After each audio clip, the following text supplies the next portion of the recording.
ট্রাম্পের দ্বিতীয় মেয়াদের ক্ষমতা গ্রহণের প্রায় 1 বছর হতে চলেছে।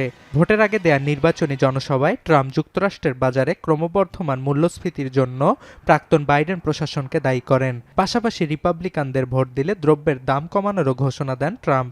তার এই প্রতিশ্রুতিতে সন্তুষ্ট হন মিশিগানবাসী। রাজ্যটিতে সর্বোচ্চ ভোট পেয়ে জয়ী হয় রিপাবলিকানরা। কিন্তু ট্রাম্প প্রশাসনের ক্ষমতা গ্রহণের বেশ কয়েক মাস পেরোলেও এখনও প্রেসিডেন্টের প্রতিশ্রুতির সুফল পাননি মিশিগানবাসী। এ কারণে মিশ্র প্রতিক্রিয়া দেখা যাচ্ছে 2024-এর নির্বাচনে ট্রাম্পকে ভোট দেয়া সমর্থকদের মাঝে। Maybe that was me expecting too much because things were really hard.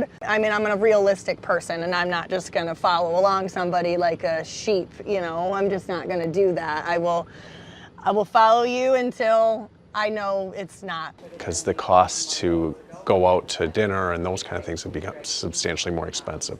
Fuel is expensive. I mean, everything is just, never before in my life have I felt the impact of inflation. তবে ট্রাম্পের মেয়াদের আরও প্রায় 4 বছর বাকি থাকায় এখনই তার প্রতি আস্থা হারাতে চান না রাজ্যটিতে থাকা তার ভক্ত সমর্থকদের একটি বড় অংশ। I understand the struggle with everybody and as well as myself. And I wish he would take that into accountability and do more things, you know, quicker. I think the last time I read, and correct me if I'm wrong, it was maybe 2%.